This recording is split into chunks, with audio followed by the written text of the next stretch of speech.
the final chaotic days of World War II in Europe, a medieval castle nestled in the Austrian Alps held a secret. Schloss Itter wasn't a fortress. It was a gilded cage for some of France's most important political figures. Inside, former Prime Ministers Édouard Daladier and Paul Renault, along with military commanders and even a tennis star, waited for liberation or execution. Their captors, the fanatical SS, were becoming increasingly unhinged as the Reich crumbled around them. Nearby, Wehrmacht Major Josef Sepp Gangl, a German officer, had grown disgusted with the Nazi regime. He had secretly established contact with the local Austrian resistance, defying his orders and choosing to protect the local townspeople from SS reprisals. When the SS commander of Castle Itter abandoned his post, the prisoners seized their chance. They sent out a scout, a Yugoslavian handyman named Zvonimir Chuchkovic, on a perilous mission, find the Allies and beg for help before the SS returned. Chuchkovic reached the nearby town of Wurgl and made contact with Major Gangl. Hearing of the prisoners' plight, Gangl knew his small force of disillusioned German soldiers couldn't hold off the SS. He had to make a choice. He decided on the unthinkable. Taking a massive risk, Gangl drove out under a white flag to find the nearest American unit. He was prepared to surrender himself and his men, but only if the Americans would help him save the prisoners. He found them. S-12th Armored Division, who listened in disbelief to the German major's story. It was a bizarre, unprecedented request. Lee was a pragmatist. Without authorization from his superiors, he made a bold command decision. He agreed to lead a rescue mission, accepting the surrender of Gangl's men and forming one of history's most unlikely alliances. Lee's force was small, his own Sherman tank nicknamed Basat and Jenny, another officer, and a handful of GIs. They were joined by Major Gangl and about a dozen of his German soldiers who had also renounced the Nazi cause. They arrived at Castle Itter to the astonishment of the French prisoners. The sight was surreal. American and German soldiers, yesterday's mortal enemies, now working together to fortify the ancient stone walls against the impending SS attack. Captain Lee organized the defense, placing his single Sherman tank at the main gate. He distributed weapons to everyone capable of fighting, including the French prisoners themselves. Tennis star Jean Barotra, agile and athletic, immediately volunteered for duty. Even the wives and girlfriends of the prisoners refused to hide. They took on roles as medics and assistants, tearing up fine linens for bandages. In the face of a common fanatical enemy, old allegiances melted away into a shared will to survive. As dawn broke on May 5th, the attack began. The 17th SS Panzer Grenadier Division, a battle-hardened and ruthless unit, launched their assault.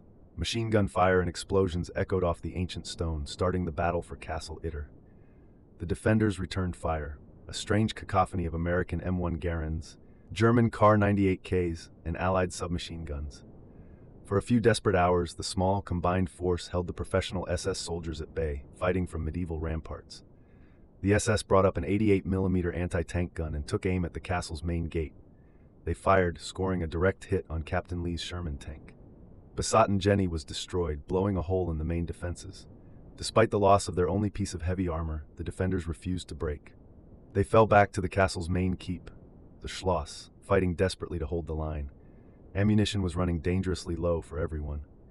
In a moment of selfless heroism, Major Gangl saw former Prime Minister Paul Renault exposed to enemy fire. Without hesitation, Gangl ran into the open to push him to safety, saving the Frenchman's life. Just as he shoved Renault to cover, a sniper's bullet found its mark. Major Joseph Gangl, the German officer who initiated this entire alliance, was killed instantly. He died a hero, fighting against the regime he had once served. The defenders were now on their last legs, with dwindling ammunition and their German commander lost. It seemed only a matter of time before the SS would breach the keep and carry out their grim orders to execute the prisoners. But Captain Lee had a final ace up his sleeve. Earlier, the athletic tennis star Jean Barotra had accepted a deadly mission. He had vaulted the castle wall and run through the SS lines to guide the American relief force. Just as the SS prepared for their final charge, the rumble of engines was heard in the distance. It wasn't German armor. It was the American 142nd Infantry Regiment, arriving in force with tanks and infantry, guided by Barotra. The battle turned in an instant. The surprised SS attackers, caught between the castle's defenders and the powerful American relief force, were quickly overwhelmed. Their assault collapsed, and the survivors fled into the woods or surrendered. Captain Lee and his weary band of defenders emerged from the keep. They had held the castle. The impossible alliance of Americans, Germans, and French prisoners had faced down one of the most feared units of the Third Reich and won. The high-profile French prisoners were finally free and safe, just 2 days before Germany officially surrendered. They owed their lives to the bravery of a handful of men who chose to see past the uniform. Captain Jack Lee was awarded the Distinguished Service Cross for his extraordinary heroism and leadership at Castle Itter. He had made a battlefield decision that defied protocol, but saved dozens of lives, writing a strange and noble footnote in history. Major Joseph Sepp Gangl was honored posthumously as an Austrian national hero. The German officer who gave his life fighting the SS is remembered in the nearby town of Wörgl, where a street is named in his honor. The battle for Castle Itter remains the only documented case in World War II where American and German soldiers fought as allies. It was a moment of shared humanity in the midst of unimaginable conflict. It proves that even in the darkest of times, courage isn't defined by the flag on your uniform, but by the choices you make when everything is on the line. It was a battle for a castle, but also for honor. The story was so strange, so unbelievable, that for years it was treated as a piece of folklore. But it was all true, a testament to the soldiers who found themselves on the right side of history, no matter their origins. This surreal event, happening in the war's final hours, reminds us that history is never simple. It's a complex tapestry woven from individual acts of defiance, courage, and the astonishing capacity for enemies to become brothers in arms.